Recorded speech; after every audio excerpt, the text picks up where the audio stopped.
우리가 사무엘상을 함께 보고 있습니다. 이 사무엘은 한나의 기도에 대한 하나님의 응답으로 주신 기도의 아들이었죠. 또 그런 사무엘 자신도 평생 하나님의 백성을 위하여 기도하기를 쉬는 죄를 여호와 앞에 결단코 범하지 않겠다고 할 정도로 기도하는 사람이었습니다. 오늘 우리는 이 기도의 사람 사무엘의 신앙 자세와 또 미스바에서 있었던 역사들을 우리가 함께 살펴보려고 합니다.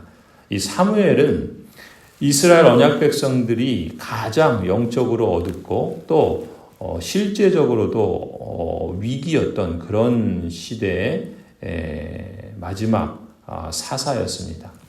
이 시대, 즉 사사 시대의 특징이 무엇입니까? 사람마다 각기 자기 소견에 옳은 대로 행하던 자기 중심의 시대였죠. 자기 중심의 멘탈리티를 갖고 있던 시대였습니다. 그러니까 자기 소견에 옳은 대로 하나님을 가볍게 여기고 이방의 우상을 추구하면 잘 살 줄 알았죠. 하지만 오히려 영적으로 가장 타락한 삶을 살았고 또 사회 경제적으로도 블레셋의 약탈과 지배 아래 고통스러운 삶을 살았습니다. 이렇게 역사적으로 가장 어려운 시기에 지도자가 된 사무엘의 사명은 여호와의 말씀에 멀어져서 자기 마음대로 살아가는 이스라엘 언약 백성들을 다시금 하나님께로 가까이 나아오도록 다리 놓는 역할을 하는 것이었습니다. 이스라엘 백성들에게 우선적으로 필요한 것은 다른 무엇보다 우선순위를 회복하는 것이었습니다. 이 자기중심의 사고방식과 신앙적 우선순위를 상실한 이런 이중적 위기 가운데 언약 백성의 영적 지도자로 위임받은 사사로서 사무엘은 백성들의 영적인 상태를 파악하고 진단하면서 다음과 같은 처방을 내리죠. 그게 3절 말씀이에요.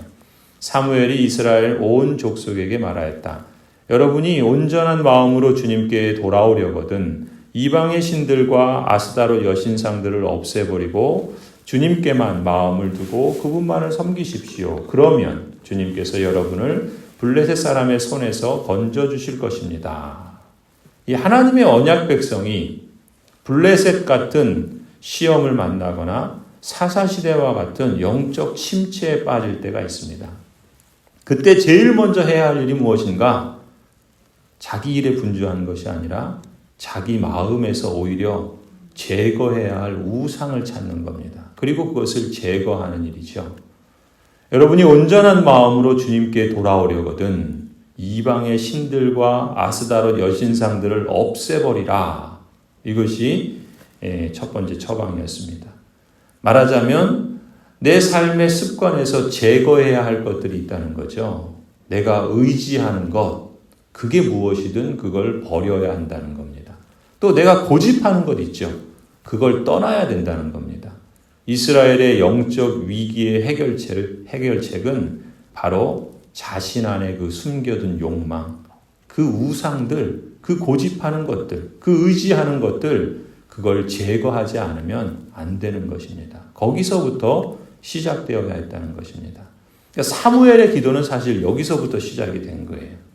이렇게 자신 안에 숨겨진 욕망, 그 우상들을 발견하고 제거하는 일을 시작하는 것이 이 이스라엘 언약 백성들의 신앙 회복, 아니 그들의 삶의 온전한 회복을 위해서 첫 번째 실천 과제였던 것입니다. 두 번째는 버리는 것으로 충분하지 않아요. 하나님의 언약 백성으로서 그 마음이 향해야 할 바른 방향이 있다는 것입니다. 3절에 보면은 여러분이 온전한 마음으로 주님께 돌아오려거든 하면서 그 뒤에 뭐라 그럽니까? 주님께만 마음을 두고 그분만을 섬기십시오. 이렇게 도전합니다. 예수님이 내 삶의 주인이라고 고백하는 그리스도인이라고 한다면 내 몸으로 섬겨야 할 성도의 사명이 있죠. 이 마음의 방향이 하나님을 향하지 않고 처음부터 조준이 삐뚤어져 있다면 당연히 결과가 좋을 리가 없겠죠. 주님께만 마음을 두고 그런 점에서 그분만을 섬기십시오라고 촉구하는 겁니다. 그런데 우리가 오늘 본문을 보면 고무적인 일이 있죠. 하나님의 뜻을 전하는 사무엘의 선포에 대해서 이스라엘 언약 백성들이 믿음으로 그 말씀을 받고 바른 선택을 내린다는 거예요. 4절이죠. 이 말을 듣고 이스라엘 자손이 바알과 아스다로 신상들을 없애버리고 주님만을 섬겼다. 그리고 이제 영적 지도자인 사무엘도 이런 분위기에서 이스라엘 언약 백성이 온전한 마음으로 주님께도 돌아와서 영적인 회복뿐만이 아니라 전인적인 삶의 회복을 위해서 믿음의 도전을 시도하도록 제안합니다. 그게 5절이에요. 그때 사무엘이 이스라엘 사람들을 모두 미스바로 모이게 하였다. 그러니까 함께 모여서 그들의 죄를 용서하여 달라고 주님께 기도를 드리려는 것이었다. 6절. 그래서 그들은 미스바에 모여서 물을 길어다가 그것을 제물로 삼아 주님 앞에 쏟아붓고 그날 종일 금식하였다. 그리고 거기에서 우리가 주님을 거역하여 죄를 지었습니다. 이렇게 회개하며 고백하였다. 미스바는 사무엘이 이스라엘 자손 사이에 다툼을 중지하는 곳이다. 지금 이게 우리가 잘 아는 미스바 회개운동이에요. 이 회개운동을 통해서 언약 백성들이 다 함께 모이는 겁니다. 금식하고 회개의 기도를 드리면서 모두가 하나님께 예배드리는 것을 최우선순위에 두고 실천하는 것을 보게 됩니다. 그런데 여러분, 이렇게 하나님의 언약 백성들이 온전한 마음으로 주님께 돌아오려고 회개의 기도와 금식을 하고 예배드리기를 힘쓸 때 사탄도 귀신같이 그 사실을 알아요. 귀신이니까 당연히 알겠죠. 그러면서 어떻게 해요? 10중 8구 시험을 걸어옵니다. 7절이에요. 이스라엘 자손이 미스바에 모였다는 소식이 블레셋 사람에게 들어가니 어떻게 합니까? 블레셋 통치자들이 이스라엘을 치려고 올라왔다. 이스라엘 자손은 그 소식을 듣고 블레셋 사람들을 두려워하였다. 주님께 돌아오려고 회개하고 기도하고 금식하고 믿음의 도전을 시도할 때 사탄이 시험을 걸어옵니다. 10중 8구는 그래요. 여러분이 주님께 가려는 것을 사탄이 방해합니다. 공격해 옵니다. 여러분 그것을 애초부터 예상하고 계셔야 돼요. 내가 하나님께 예배하고 하나님께 우선순위를 두고 하나님께 기도하고 또 하나님께 금식하고 새로운 출발을 하고 하나님이 기뻐하시는 길을 걸어가야 되겠다. 내가 그동안 의지하고 고집하고 또 안달하던 그것들 다 제거하고 이제 하나님을 예배하며 하나님을 섬겨야 되겠다. 이런 마음과 결심을 갖고 하나님께 찾아오면 어떻게 된다고요? 시험이 찾아와요. 시험이. 애초부터 그걸 예상하고 대비해야 됩니다. 두려워하지 말아야 돼요. 근데 지금 이스라엘 백성들은 블레셋 사람들이 그렇게 공격하는 것 때문에 두려워했다 그래요. 근데 10절 보세요. 예배의 우선순위를 두고 참여하려고 하면은요, 꼭 사탄이 온갖 방법을 동원해서 그렇게 하지 못하도록 시험을 걸어옵니다. 10절. 사무엘이 번제를 드리고 있을 때 블레셋 사람이 이스라엘과 싸우려고 다가옵니다. 여러분 싸우려고 다가오면 어떻게 돼요? 예배, 기도 이런 거 일단 제껴두고 싸움에 대비하려고 거기부터 아무래도 몸이 가지 않겠습니까? 그게 지금 이 맥락에서 보면은 하나님께 기도하고 하나님께 돌아오고 하나님께 예배하고 하나님을 찾으려고 하면 뭔가 자꾸 방해하는 일들이 생긴다는 거예요. 성도 여러분, 하나님만 섬기고 기도하고 온전한 예배를 회복하는 것을 누가 가장 싫어하겠습니까? 분명하지 않습니까? 이렇게 영적인 일에 우선순위를 두고 섬기고 기도하고 예배를 회복하려니까 오히려 다른 쪽에서 공격이 들어오는 거예요. 그러면 대개 이제 주님께 돌아가리라 결심했던 사람들도 이내 두려운 마음이 들어서 포기하기가 쉽습니다. 이 고비를 넘겨야 이길 수 있는 거예요. 이런 도전이 올 때 그러면 어떻게 대처해야 이것을 이길 수 있겠습니까? 8절 보세요. 그들이 사무엘에게 가서 주 우리의 하나님이 우리를 블레셋 사람의 손에서 건져내 주시도록 쉬지 말고 기도하여 주시기 바랍니다 하고 간청하였다.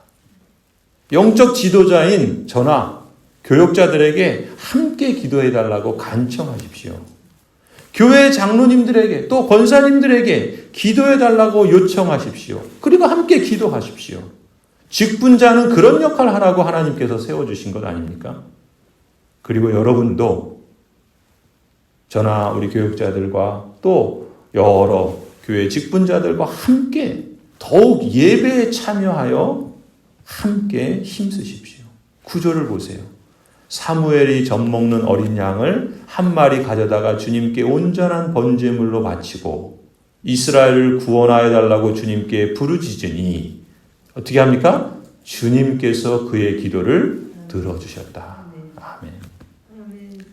여러분, 예배를 드리기 위해서 시간을 드리고 마음을 드리는 것이 어떤 면에서 보면은요, 세상 일에서는 손해를 보고 그만큼 일을 안 하니까 어려워질 것 같지만 사실 그렇지 않다는 겁니다. 그 반대라는 거예요.